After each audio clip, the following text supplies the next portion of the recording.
Was geht ab, ihr Lieben? Da sind wir wieder mit einer kleinen, aber feinen Prüfungssimulation. Sie ist dieses Mal nicht ganz so lang, aber ich denke, ihr könnt hier ein paar wichtige Sachen für euer Fahren bzw. eure Prüfungsfahrten mitnehmen.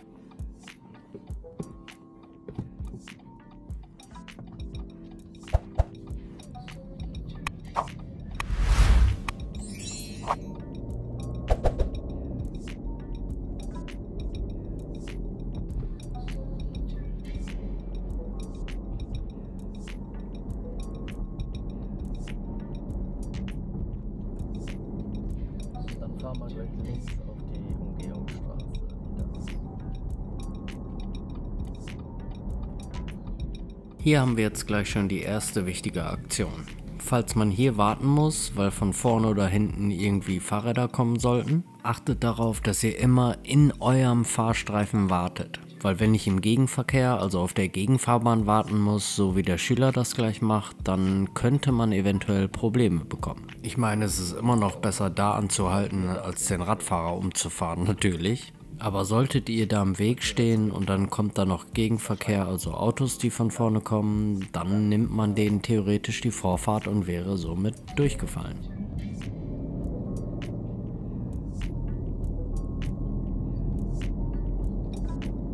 Jeden Tag ereilt tausende Deutsche das gleiche Schicksal.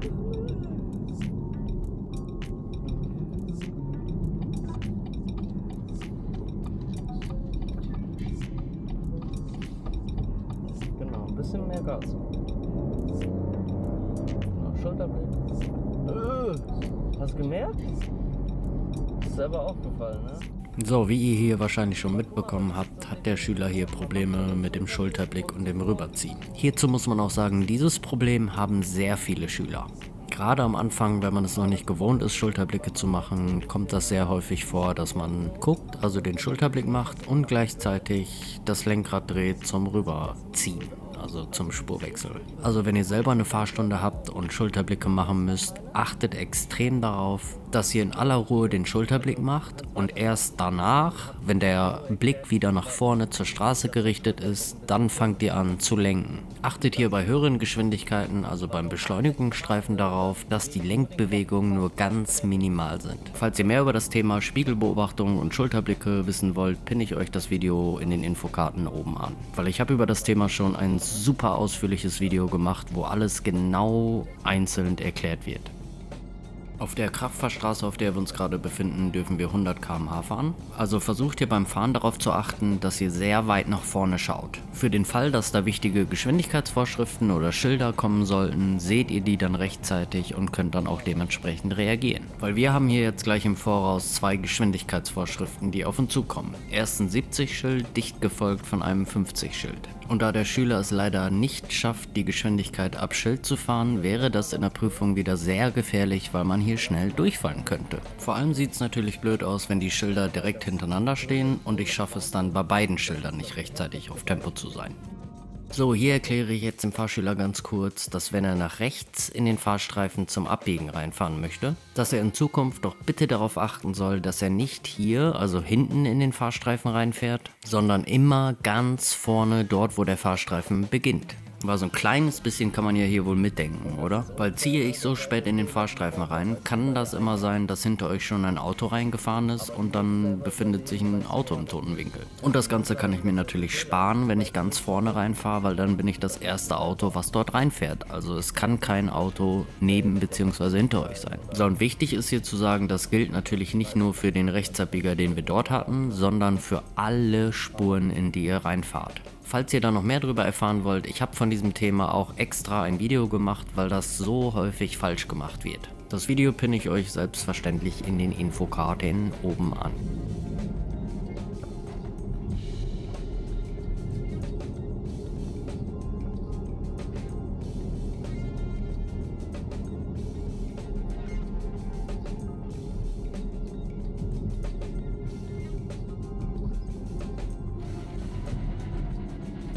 Du bist viel zu schnell und fährst viel zu unsicher. Weil, weißt du, was da passiert ist? Ne, man ist so nah am Bordstein, ich weiß nicht genau, ob das passt. So, und wenn ich natürlich Probleme habe oder nicht sagen kann, ob das passt, dann weiß der Schüler das natürlich auch nicht und würde dann im schlimmsten Fall natürlich gegenfahren. Also würde man in der Prüfung sofort durchfallen und wenn man alleine im Auto sitzen würde, dann würde man natürlich dagegen fahren und einen Unfall bauen wahrscheinlich. Aber ich habe ja auch zur Schülerin gesagt, du fährst viel zu schnell und unsicher. Also tut euch doch einfach selber den Gefallen, wenn ihr da so eine enge Stelle habt, dann fahrt da doch einfach ein bisschen vorsichtig und langsam. Aber ich kann euch hier genau sagen, was in den allermeisten Fällen das Problem ist. Der Schüler fährt einfach auf die Engstelle zu und denkt sich, ja, Marcel, also mein Fahrlehrer sitzt neben mir und der passt ja wohl auf. Aber genau das könnt ihr ja nicht machen, weil Marcel wird ja nicht immer für euch da sein. Also müsst ihr wirklich ein bisschen klarkommen und so tun, als wenn ihr das erste Mal alleine fahrt. Macht euch keine Gedanken darüber, was der Fahrlehrer oder der Prüfer von euch denkt, sondern fahrt einfach nur sicher und vorsichtig. Aber was das Allerwichtigste hier ist, Schüler denken lustigerweise irgendwie immer, wenn man eine Prüfungsfahrt fährt, muss das so aussehen wie bei einem normalen Autofahrer. Also man muss Auto fahren können, wie jeder andere auch quasi. Aber das ist absolut nicht der Fall. Naja, wie soll das auch funktionieren? Fahranfänger kann niemals in der Prüfungsfahrt so fahren wie ein Autofahrer, der schon länger einen Führerschein hat. Und das ist der ganze Trick dabei. Also fahrt einfach so, als wenn ihr das erste Mal alleine fahrt, schön vorsichtig, lasst euch Zeit und dann glaubt mir, wird alles gut. Auch hier, falls ihr noch mehr über dieses Thema wissen wollt, darüber habe ich auch ein externes Video gemacht. Und ich kann euch das wirklich nur wärmstens ans Herz legen. Wenn ihr die Prüfung beim ersten Mal bestehen wollt, dann guckt euch bitte dieses Video an. Weil die Tipps, die ihr in diesem Video bekommt, machen wirklich den Unterschied, glaubt mir das.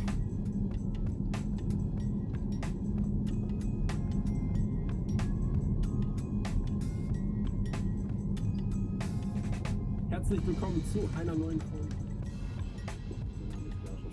Guck mal ganz kurz.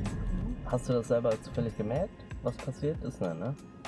Ist dir irgendwas aufgefallen? So, der Fahrschüler hat hier die Rechts-vor-Links-Straße wohl erkannt. Nur da wir an dieser Stelle so Büsche im Weg haben, kann man da relativ schlecht einsehen. So, und dann ist die große Preisfrage, kann man da noch rechtzeitig anhalten, wenn da ein Auto oder ein Fahrrad kommt? Und ich habe halt sehr häufig bei Schülern das Gefühl, auch wenn die dann die rechts vor links sehen und auch reingucken, denken die aber oft nicht dran, dass man halt vor der Straße auch noch anhalten können muss. Anhalten können muss? Naja, ihr wisst, was ich meine. Vor allem muss man hier auch beachten, dass Fahrschüler sehr häufig eine längere Reaktionszeit haben. Also braucht ein Schüler wesentlich länger, um anzuhalten, als ein gelernter Autofahrer, sage ich mal. Also wenn ihr eine rechts vor links habt und ihr könnt da relativ schlecht einsehen, dann lasst euch doch einfach wieder Zeit. Keiner verlangt von euch, da irgendwie schnell vorbeizufahren. Also nehme ich mir dann auch einfach die Zeit, weil das ist ja auch mein Risiko. Vor allem denkt doch mal ein bisschen mit, das geht doch alles von eurer Prüfungszeit drauf. Was ihr übrigens auch gut immer bei rechts vor links machen könnt, stellt euch einfach vor, da kommt jeden Augenblick ein Auto rausgefahren, weil dann fährt man automatisch vorsichtig. So, das klingt jetzt leider schon langsam wie ein Werbevideo, aber auch vom rechts vor links Thema habe ich ein eigenes krasses Video gemacht. Also wenn ihr eine komplette rechts vor links Erklärung wollt, verlinke ich euch das Video auch oben in den Infokarten. Aber wenn ich jetzt so drüber nachdenke, könnte ich auch noch so 700 andere rechts vor links Sachen erklären, die wichtig wären. Aber das würde ja leider dieses Video sprengen. Hättest du das jetzt wirklich im Winter gesagt, aber wir haben ja Winter, lustig. Wären die Bäume so wie hier, siehst du das? So kahl. Dann könnte ich das verstehen, wenn du sagst, ja, ich sehe hier alles durch, da muss ich nicht langsam fahren. Aber man kann wohl ein bisschen gucken, aber stell dir mal vor, da fährt irgendwo ein Fahrrad. Du weißt ja nicht, ob du das sicher siehst, weißt du? Und dann fährt man hier so und wenn dann einer von da bam kommt, ich glaube nicht, weil man muss ja vorher anhalten, weißt du? Das ist gar nicht so leicht, wie man denkt. Guck mal, ich kann dir zeigen, ich würde hier ungefähr mit dem Tempo fahren. Guck mal, ich komme hier so angefahren, so, und dann würde ich schon so, und dann sehe ich und dann kann ich fahren. So würde ich das machen als Schüler. Ne, dass man ein kleines bisschen vorsichtiger, weißt du? Vor allen Dingen, du hast Zeit. Also da zwingt keiner dich schnell zu fahren. Du kannst also sicher fahren. Und dann fahr mal die kleine Straße links.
du darfst kein Gas geben. Hier wärst du durchgefallen jetzt. Hier? Ja. Ja, hier muss man natürlich aufpassen, weil wenn ihr in der Spielstraße seid und ihr fahrt dann zu schnell, beziehungsweise man gibt Gas, dann kann man da sehr schnell durchfallen. Aber der Schüler dachte hier auch in dem Fall, weil es bergauf geht, dass man da Gas geben muss, weil man sonst den Berg nicht hochkommt. Aber in der Regel müsst ihr euch am Berg keine Sorgen machen, weil das Auto kommt da eigentlich mit Standgas hoch. Zur Not kann ich natürlich minimal Gas geben, aber der Schüler hat hier ja ein bisschen viel Gas gegeben, beziehungsweise wir waren ein bisschen sehr schnell. Ach ja, nur zur Info, in der Spielstraße muss Schrittgeschwindigkeit gefahren werden, also Auto rollen lassen, 4 bis 7 km/h. Weißt du, also du bist erst ganz langsam gefahren, aber am Ende hast du dann sehr viel Gas gegeben. Und da musst du aufpassen, weil da kann der Prüfer dann am Ende sagen, durchgefallen.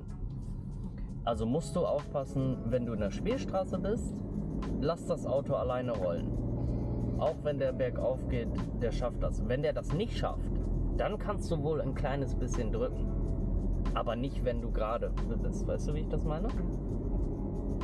Weil wenn man nur ein bisschen Gas selber gibt, dann ist das eigentlich nicht mehr Schritttempo. Na, dann fährst du eigentlich ein bisschen schneller wieder. Ja, und die fahren da manchmal extra rein, weißt du? Damit man gucken kann.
Kannst du auch schon losfahren, ne?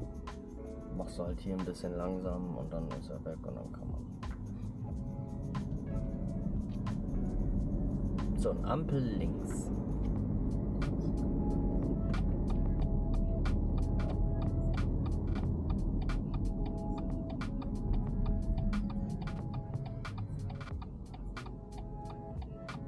So, pass auf. Und dann muss man wieder da rein, rechts. Siehst du das da? Die Straße nach der Ampel? Ja.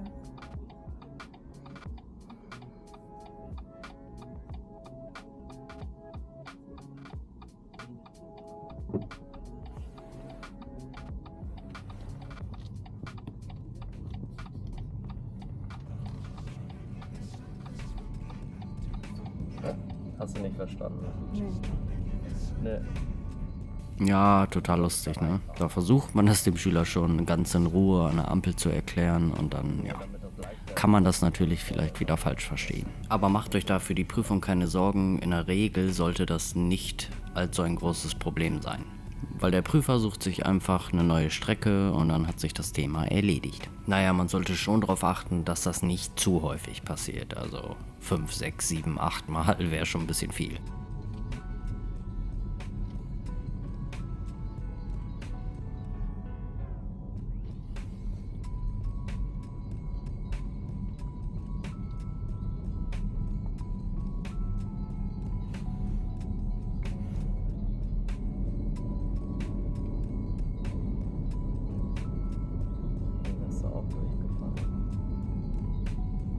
Weißt du nicht wieso?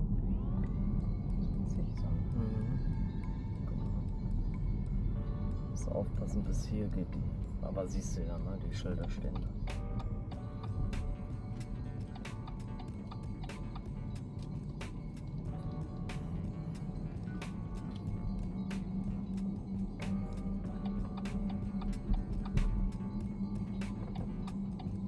dann gleich wieder rechts da vorne.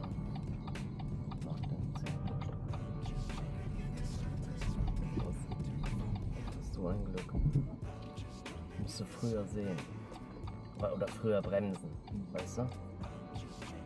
So, die Schülerin hat hier zwar selber gebremst, aber es war wirklich verdammt spät. Und sie musste halt auch sehr stark bremsen. Und sowas sehen die Prüfer halt gar nicht gerne, weil das ist natürlich alles andere als vorausschauend fahren. Und was hier super wichtig ist, die Leute, die da warten, die müssen erkennen können, dass ihr anhalten wollt. Also könnt ihr auf gar keinen Fall auf der letzten Rille bremsen, weil die Leute dann, die da warten, wahrscheinlich einen Herzinfarkt kriegen, wenn ihr da so ranfahrt. Aber es bringt dann auch nichts, wenn ich in der Prüfung sage, ja, wieso, ich bin doch angehalten. Dann sagt der Prüfer, ja, ja, ist klar, Murat, dann geh mal weiter angeln.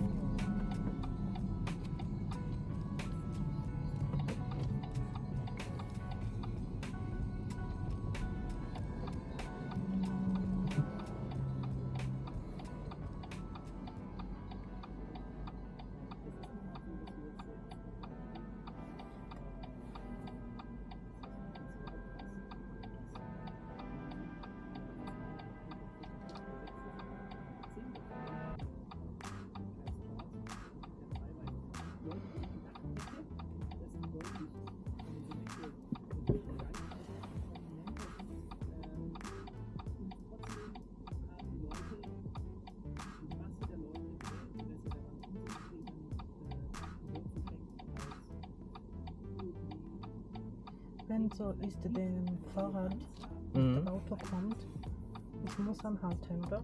Weil das Fahrrad ist. Ja, normal nicht. Das Fahrrad ist ein bisschen komisch, weil du wirst gleich sehen, meistens fahren die Fahrräder da lang.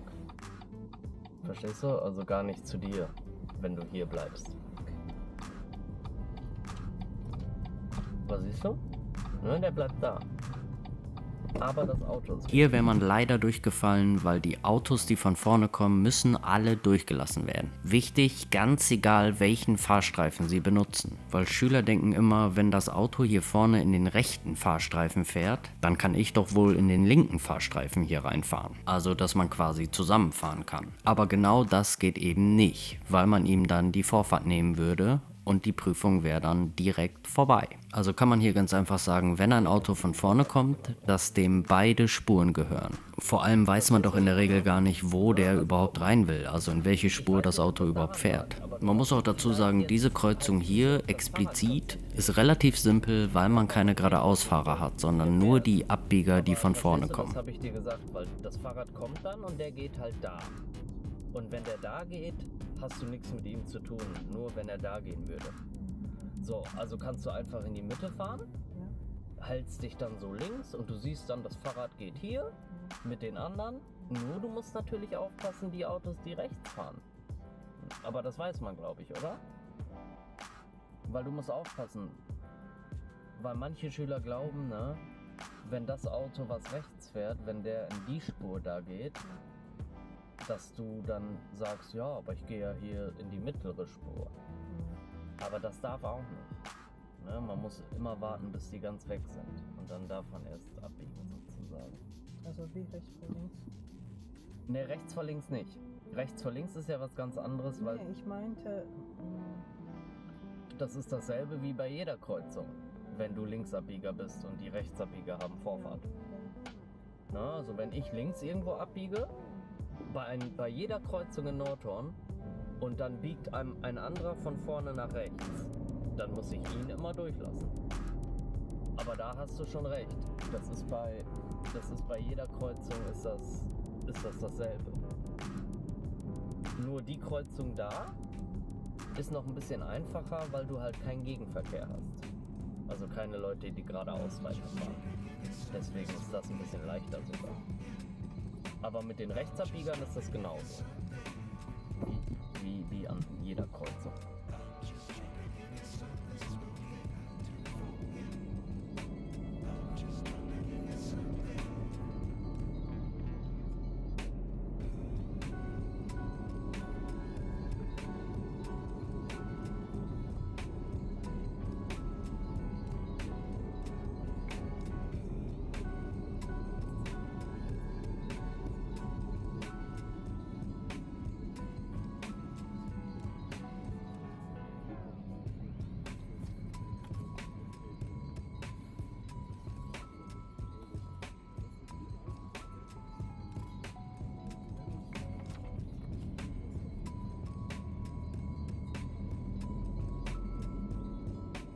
So, ich warne euch schon mal vor, weil gleich kommt eine Situation, da wäre der Schüler an der Ampel durchgefallen, weil man über Rot gefahren wäre. Und dieses ganze Ampelthema ist super wichtig, weil da relativ häufig Schüler einfach durchfallen. Und dies dann aus den verschiedensten Gründen. Aber gucken wir uns doch erstmal die Situation eben an.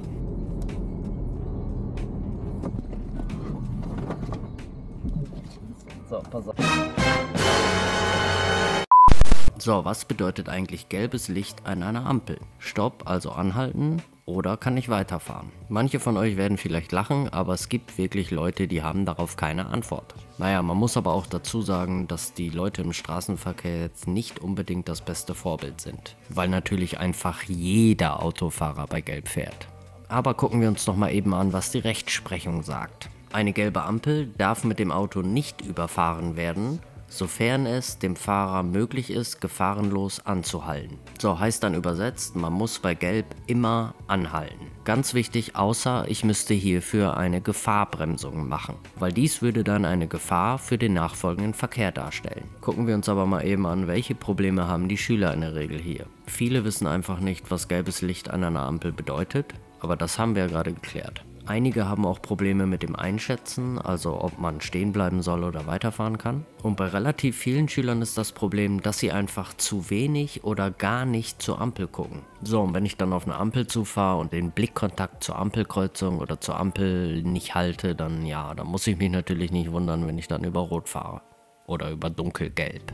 Hier habe ich noch ein schönes Beispiel dafür, wo der Schüler die Ampel nicht beobachtet hat und gefahren ist. In diesem Fall habe ich leider kein extra Video für das ganze Ampelthema, aber ich bin am Überlegen, ob ich nicht eins mache. Weil da doch wohl relativ viele Schüler Probleme haben und ich glaube, dass Ampeln unterschätzt werden, was das angeht. Also umso besser. Je mehr rote Ampeln du hast, desto leichter ist es für dich. So. Muss man nur ein bisschen klug sein, weißt du?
Dann muss man gleich die nächste wieder links.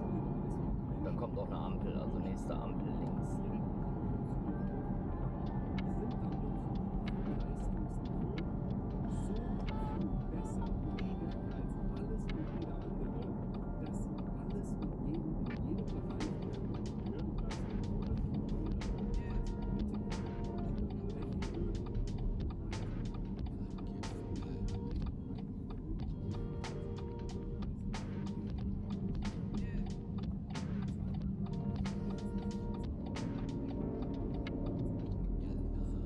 Ampel rechts.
Fahren wir nächste links wieder.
Hier hatte man zweimal hintereinander rechts vor links, hat der Schüler aber super geguckt.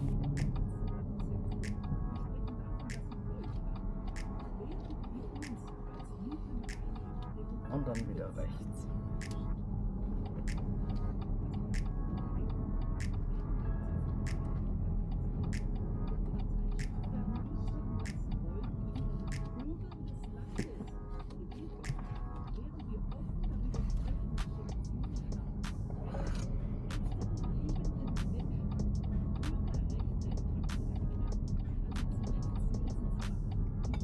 Versuch mal ruhig eben, weißt du, zu parken bei dem letzten. Genau.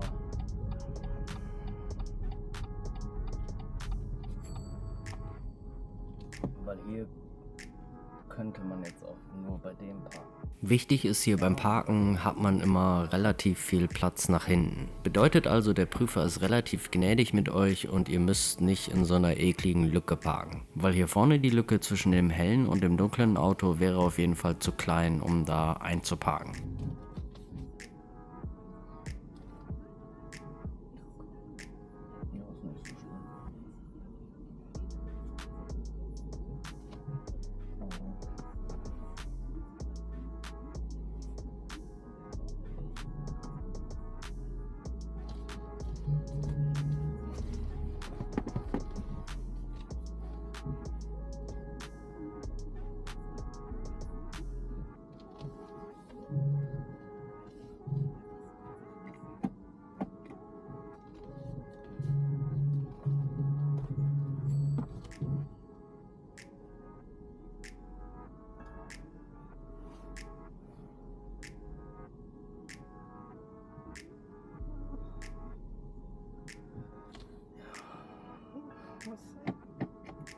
Und mach weiter, weil er wartet.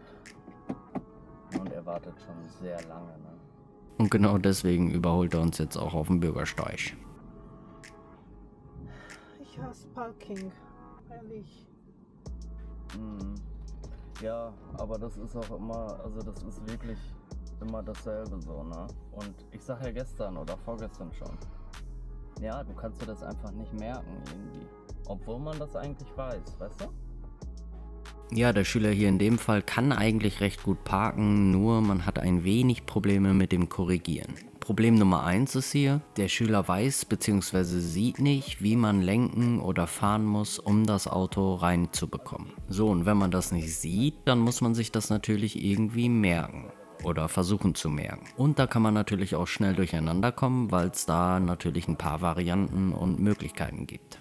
Jetzt geht man nach vorne und lenkt dabei nach da. Das war auch richtig. Ja. So, was jetzt aber überlebenswichtig ist, Ich meine, okay, man parkt hier, aber wenn du jetzt so nach vorne gehst, Ja, du musst wirklich da gucken. okay. Weil siehst du, da kommt ein Fahrrad zum Beispiel Ja, und wenn du dann fährst, dann, genau, dann siehst du den gar nicht, Ja. wenn da einer kommen sollte und Ja. er hört dich nicht mal, Ja. Dulli. Das ist halt wirklich wichtig, weil da kann man auch schnell durchfallen, ne? Weil wenn da einer kommt und ich muss die Bremse drücken, dann... Genau, so.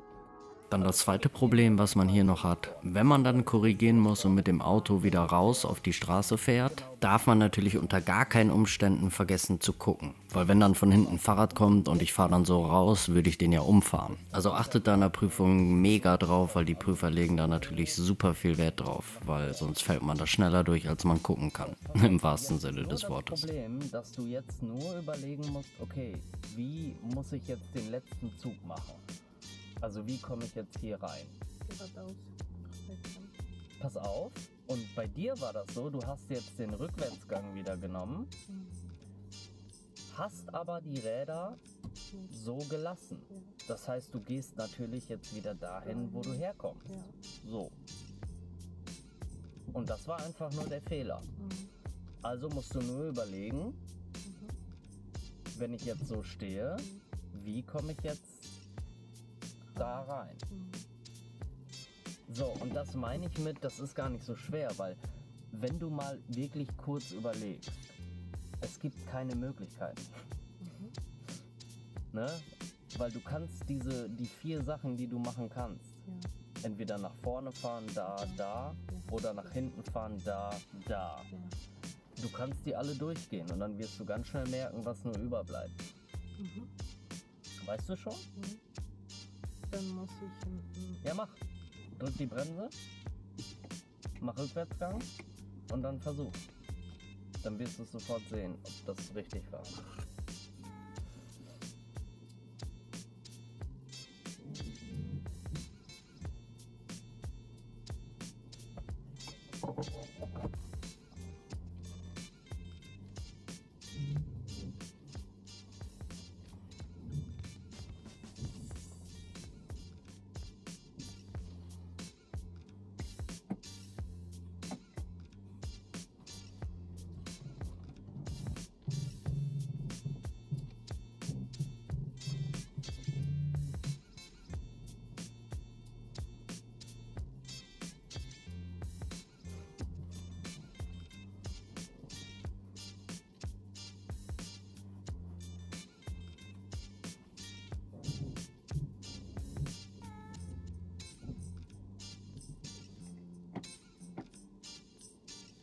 Fertig?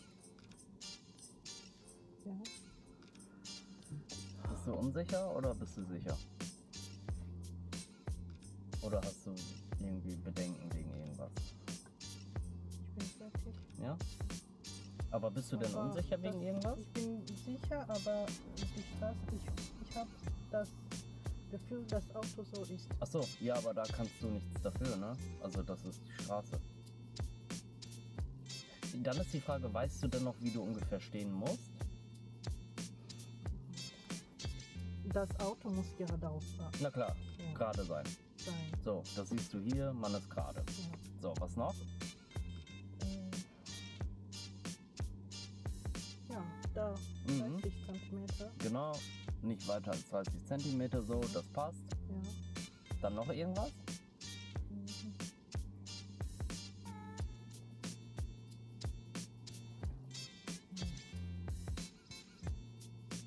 Ne? Ja, die Spiegel. Aber Ja, fürs Parken nicht. Gleich wenn du weiterfährst, ja. Aber der Abstand vorne ist wichtig. ja. Also du musst ja hinter dem Auto parken. Ja. Also darfst du nicht zu weit wegstehen und auch nicht zu nah. Aha. Also, Das passt oder das passt nicht? Das ist groß. Nee.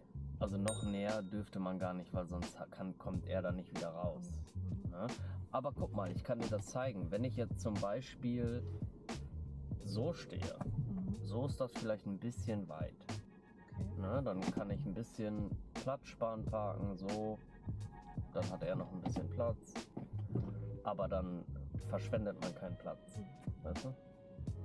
Ne, das ist wichtig. Also das Auto muss gerade stehen. hier 30 cm und vorne, dass das gut ist. Ja. Nur, ich weiß nicht, vielleicht kommt man da durcheinander, weißt du? Oder du darfst gar nicht überlegen, so, warte mal, wie war das nochmal hier, sondern überleg einfach nur, was kann man am besten machen. So, kannst du weiter.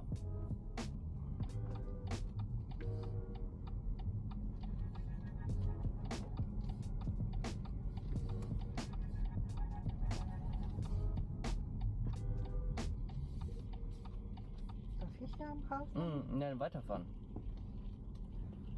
Weil warum anhalten? So, wir sind jetzt am Ende des Videos angekommen, nur wir beenden die Prüfungssimulation jetzt nicht auf dem TÜV-Gelände wie sonst immer. Ich bedanke mich auf jeden Fall fürs Zuschauen. Wenn ihr Fragen habt, haut in die Tasten. Fahrt vorsichtig, bis zum nächsten Mal. Macht Idiot.